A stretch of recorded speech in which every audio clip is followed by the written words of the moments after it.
నమస్తే మన Telugu TV 6 minutes 24 headlines. Kejriwal కు భారీ ఊరట, బెయిల్ మంజూరు చేసిన సుప్రీం. అణ్వాయుధాలను భారీగా పెంచండి, దక్షిణ కొరియా అమెరికాలపై కిమ్ మరో కవ్వింపు చర్య. PAC chairman BRS MLA Kaushik రెడ్డిల మధ్య ముదిరిన వివాదం, హరీష్ రావుతో సహా భరాస ముఖ్య నేతల హౌస్ అరెస్ట్. శాంతి భద్రతలకు భంగం కలిగిస్తే కఠినంగా వ్యవహరించాలి, డీజీపీకి సీఎం రేవంత్ ఆదేశాలు. వైకాపాలో అలక్క బాంబు, చర్చనీయాంశమైన బాలినేని వ్యవహారం. బంగాళాఖాతంలో మరో అల్పపీడనం, పశ్చిమ బెంగాల్, ఒడిశా, ఛత్తీస్గఢ్, బీహార్ రాష్ట్రాల్లో విస్తారంగా వర్షాలు. ఛత్తీస్గఢ్లో దారుణం, 2 పోలీస్ ఇన్ఫార్మర్లను గ్రామస్తుల సమక్షంలో ఉరితీసిన మావోయిస్టులు.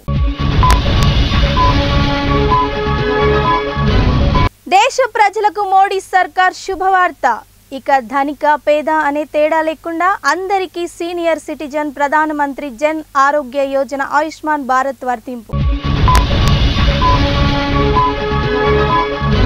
యూపీలో భారీ వర్షాలు, 10 మంది మృతి, జనజీవనం అస్తవ్యస్తం, మరో 24 గంటల భారీ వర్షాలు కురిసే అవకాశం ఉందని హెచ్చరిక.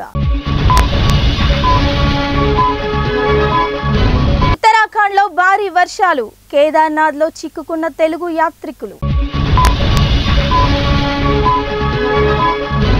కొనసాగుతున్న కోనసీమ జిల్లాలో వరద ఉధృతి, గోదావరి ఉగ్ర రూపం వల్ల లంక గ్రామాలకు రాకపోకలు బంద్. టీడీపీ ఆఫీస్పై దాడి కేసులో వైసీపీ నేతలకు సుప్రీంకోర్టులో దేవినేని అవినాష్, జోగి రమేష్కు ఊరట. బరౌనీ నుంచి న్యూఢిల్లీకి వెళ్తున్న హంసఫర్ ఎక్స్ప్రెస్ లో బాలికపై వేధింపులకు పాల్పడిన రైల్వే ఉద్యోగిని కొట్టి చంపిన ప్రయాణికులు.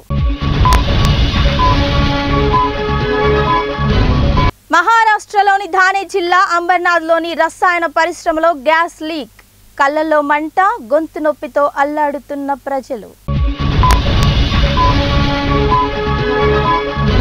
రాజమండ్రిలో చిరుత కలకలం, ప్రజలు అప్రమత్తంగా ఉండాలని అధికారుల కీలక సూచనలు.